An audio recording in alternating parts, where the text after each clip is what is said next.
Hey everybody, welcome back to my small engine repair channel. Today I want to show you how to install a fuel shutoff valve on your snowblower with a Briggs and Stratton engine. And this is the engine I'm talking about. Usually it'll be an 1150 up to 1650. Now some of these engines like this one will come with a fuel shutoff valve, but some won't. Now this engine here, as you can see, did not come with a fuel shutoff valve. The reason you might want to put a fuel shutoff valve on this engine is so that you can either run the engine dry when you put it away, or when you're working on it, you can turn off the valve so the fuel doesn't leak out. Now here's why you may want to run your engine dry before you put it away in the spring, is so that your carburetor doesn't become like this. With today's fuels, it doesn't take long for your carburetor to get corroded. And the small brass jets inside will also get corroded very, very quickly if there's fuel left in the carburetor. So those are the main reasons why you may want to install a fuel valve on your engine, and I always recommend to people to do this. So to start this procedure today, just remove the two bolts right here, and I'll use my 5/16 nut driver to do this.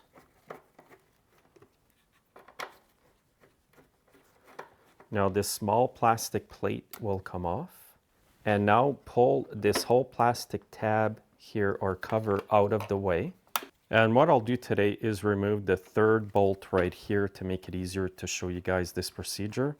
Normally I would not remove the third bolt here, I would just leave the cover hanging by it. And now what I'm going to do is take off the bolts that hold the fuel tank on the engine. There's two bolts here with a 10mm head. You'll need to remove these. And then if you turn the engine around, you'll see two more. And now what you'll need to do is pop the gas tank off. Now the gas tank is still connected to the fuel line, so just remember that. And now what you want to do is remove the fuel line from the gas tank. So just squeeze the fuel clip here, bring it back like that, and then remove the fuel line completely. Now I've already emptied this fuel tank, that's why you don't see any fuel dripping out. Now if you're worried about the fuel that's left in the tank before you do this, you can either run the machine dry, or when you remove the fuel line, just tilt up the tank like this so it doesn't leak out right away, and have a container ready to dump the fuel in. Now at this point I'm going to remove the fuel clip completely. And now what I'm going to do is cut this line right at about here. If you can save this piece of fuel line, then you won't have to go and buy some new fuel line to do this job. And now what I do with this piece of fuel line is I connect it back to the fuel tank like this. Also reconnect the old fuel clip. And now what you want to do is cut the fuel line right here to get rid of this curve. And be careful with the X-Acto knife because it's very easy to slice your hand open. And here's the fuel valve that you're going to need. And I've got the Oregon part number here. So what you want is the 90-degree fuel valve like this. And here's the part number from Oregon, 07-125. Now I don't recommend buying the ones on eBay and Amazon for $2 because 99% of the time they will leak when you install them or leak shortly thereafter. So get the good one from Oregon or Stan's and you won't have any leaks. So now what I do is I grab another clip here. By the way, this is a 1/2 inch or a 9/16 clip, usually either works.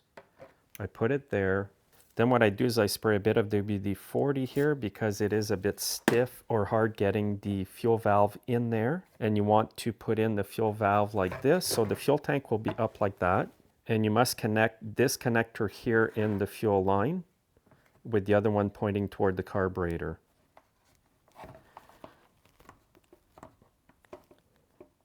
And the piece of fuel line, by the way, here is about 1.5 inches long. Now I'm going to make sure that the clip is on the fuel valve side here.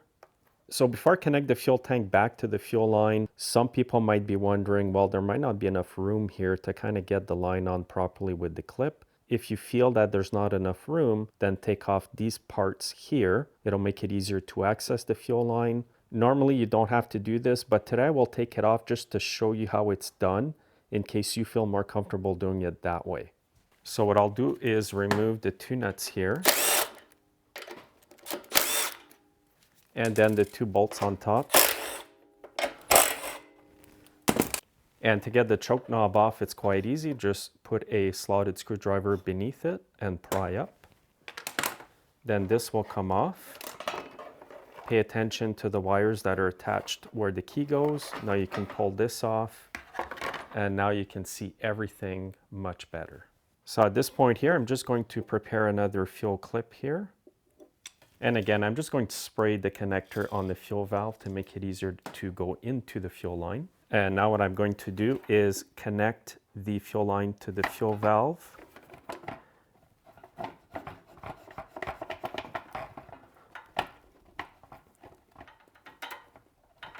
And you want to push in the fuel line right to the end here.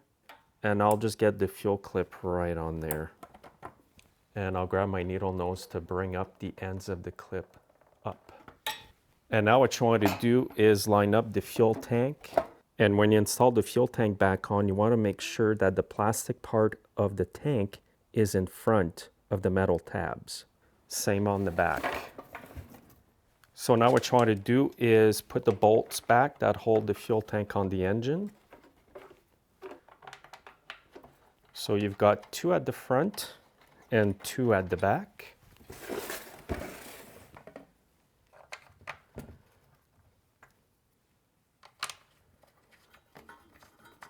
And now what I'll do is just tighten up these bolts by hand.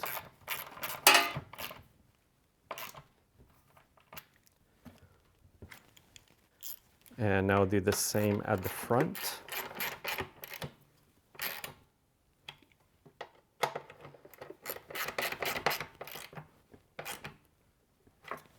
Now here's the next important step here. What you need to do is pop this off.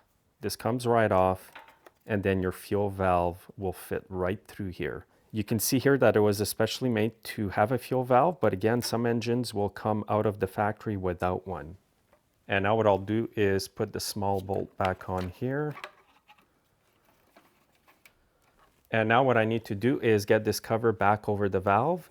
Now, if you have the valve in the on position like this, you will need to turn it in the off position like that to be able to install this cover correctly. And I'm going to reinstall these small bolts. Now you can use a 5/16 nut driver or an 8mm nut driver.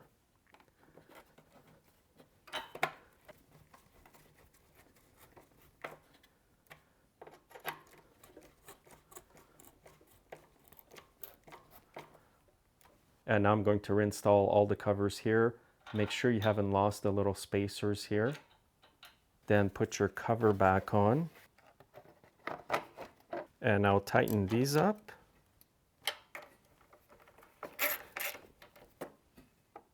And now reinstall the top cover here. And again, there's a groove on this top cover that goes right in this tab. So you got to kind of line all that up for the cover to go on properly here. And I'm going to pop in the choke knob. And I'll just reinstall the two bolts at the top.